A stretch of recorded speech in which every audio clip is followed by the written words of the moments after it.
Hello there. In the earlier recording we saw how companies make decisions relating to investment in long-term assets. The process is called investment appraisal or capital budgeting. And we saw that the decision criteria that companies often use involves the use of discounted cash flows that calculate the present value based on a required rate of return. If the projected cash flows give a required rate of return that is greater than the company's cost of capital, then the net present value will be positive.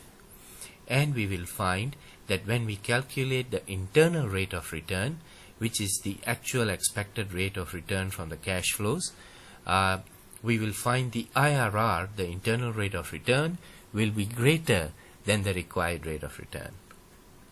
And we also talked about the payback period method. Now let us move our discussion on to other areas of long-term performance management. Because this is long-term, it obviously means that there is much strategy that will be involved in the decision-making process. So today's discussion is entitled From Budgets to Financial Strategy. Again, these slides have been uploaded to your portal, and you may wish to pause this video now and download that file before you proceed further.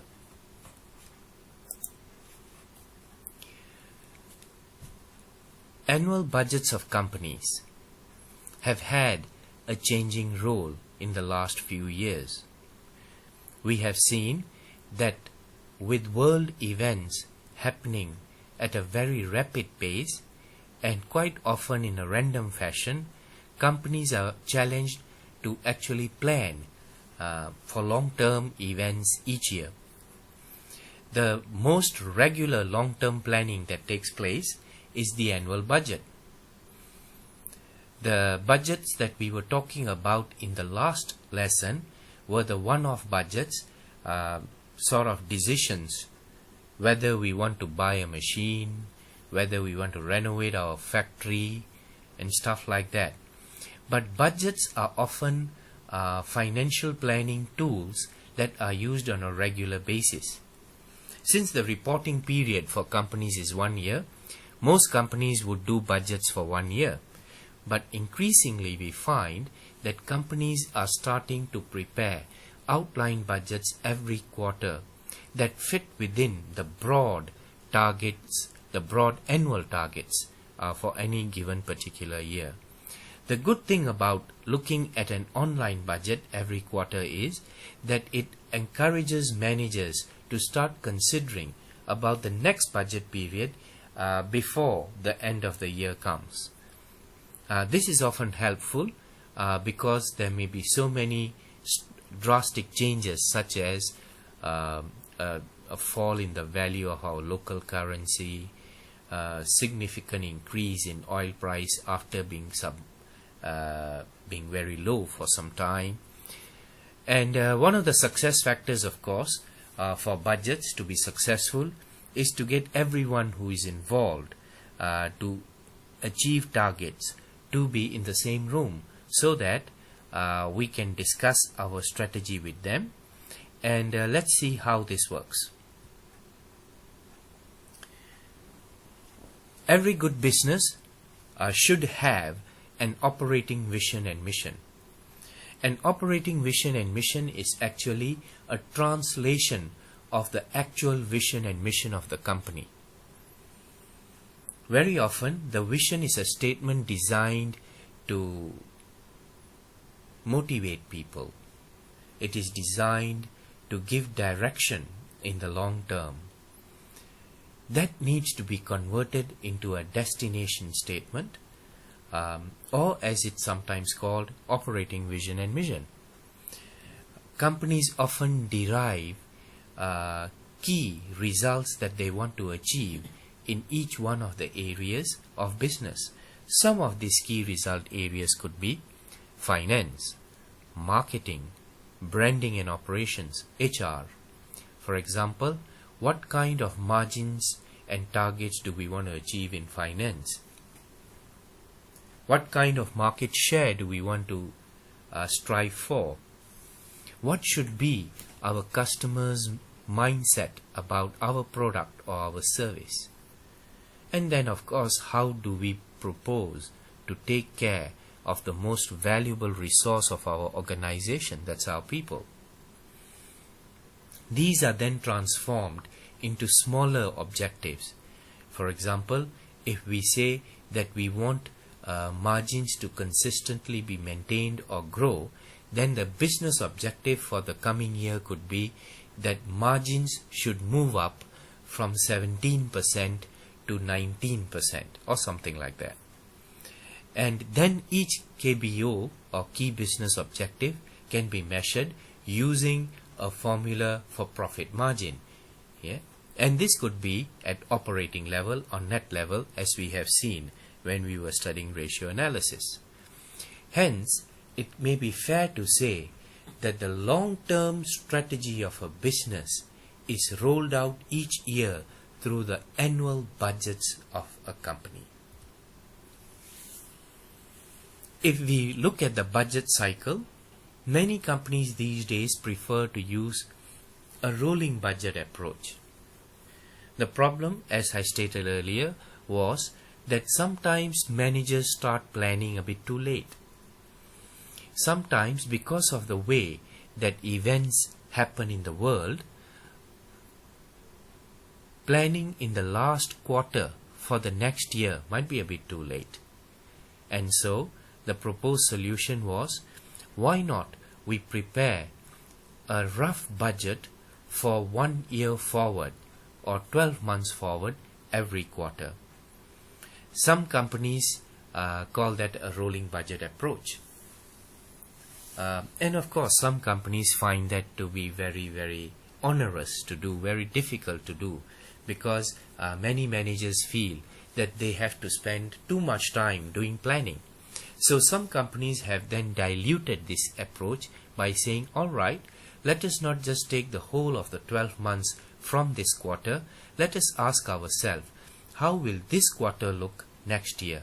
This then become the raw materials for the discussion that we will have in our pre-budget meeting that should be carried out before the budget is finally agreed upon. And pre-budget meetings, of course, make budgets more useful because they get all those who are responsible for targets to the table. It helps sometimes clarify interdepartmental issues.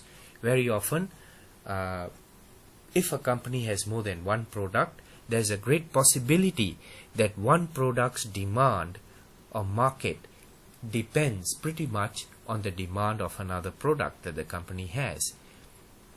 Pre-budget meetings allow us to work out our strategy that will optimize the revenues and profits for the company as a whole, even if it means sacrificing revenue in one department over the other.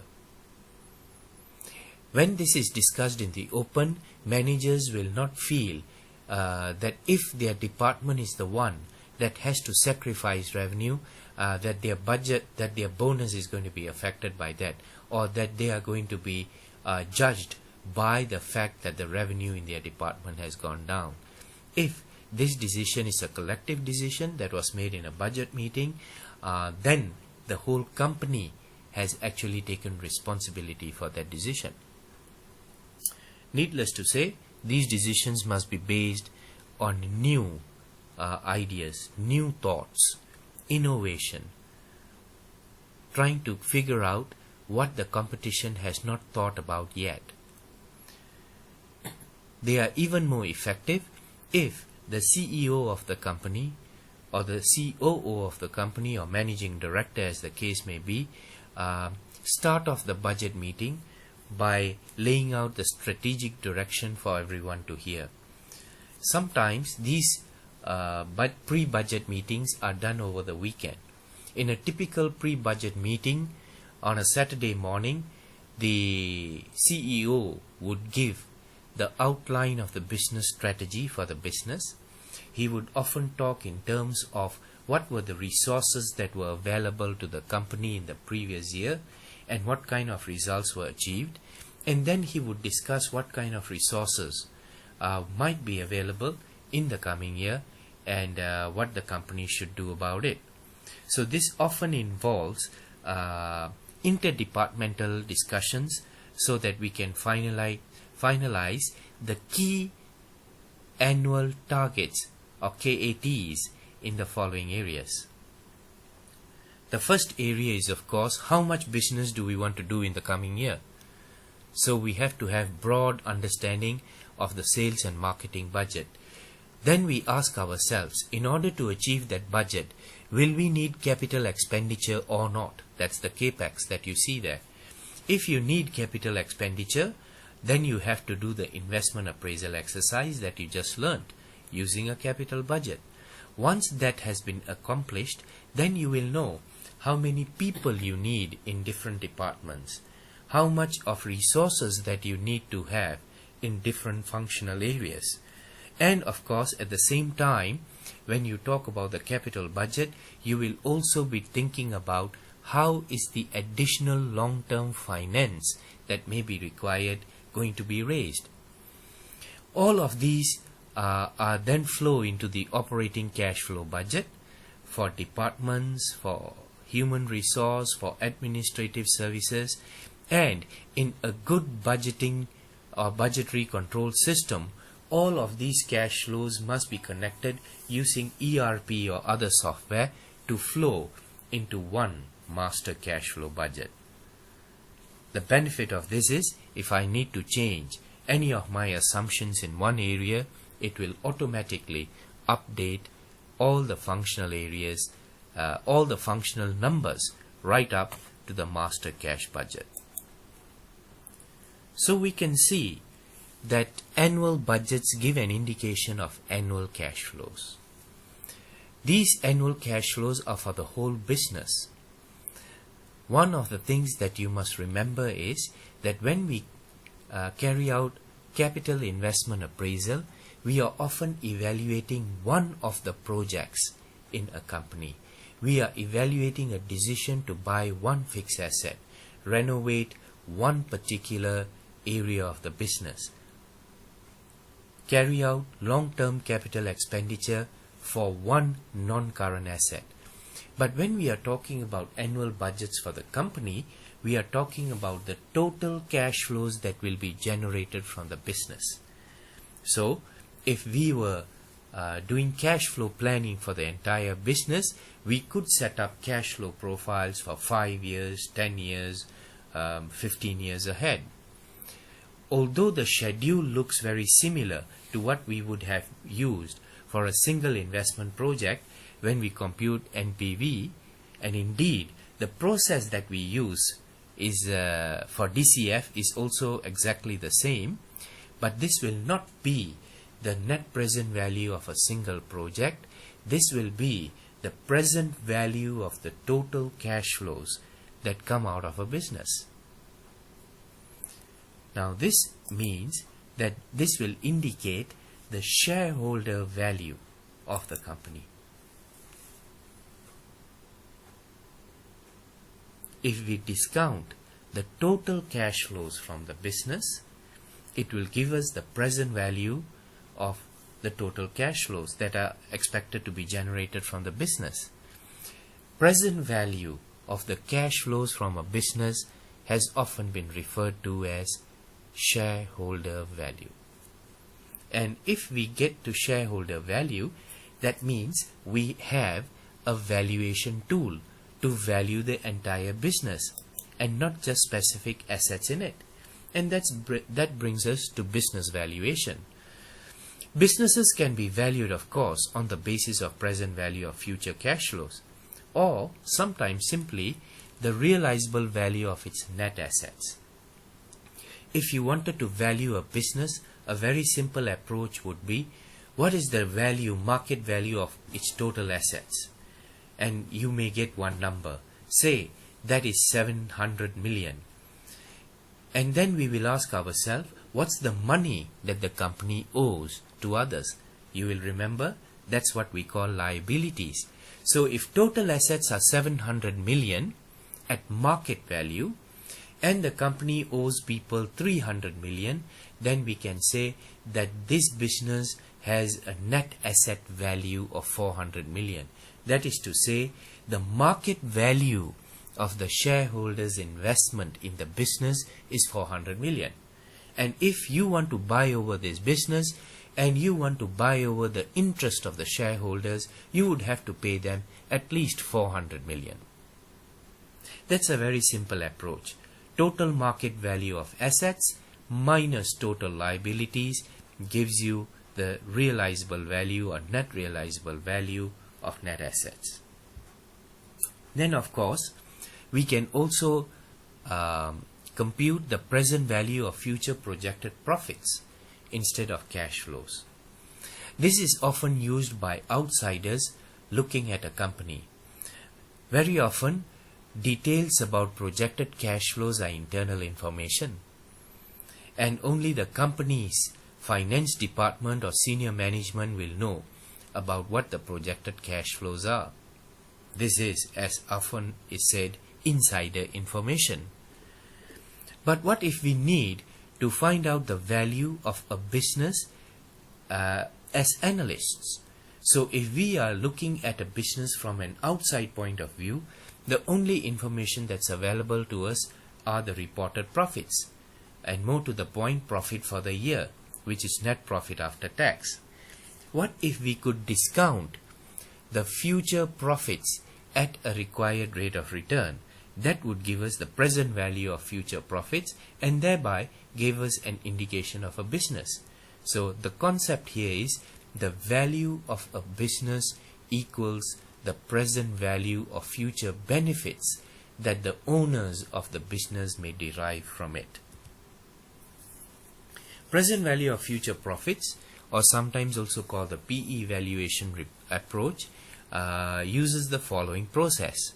First, of course, we need to establish what should be the required PE ratio to evaluate the cash flows of the business.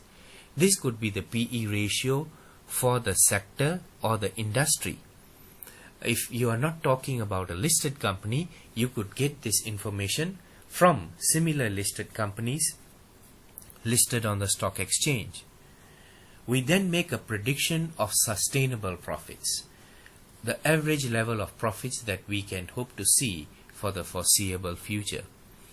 Very often, the total profits that we hope to see in the future are divided by the number of shares, so we get earnings per share, a projected earnings per share.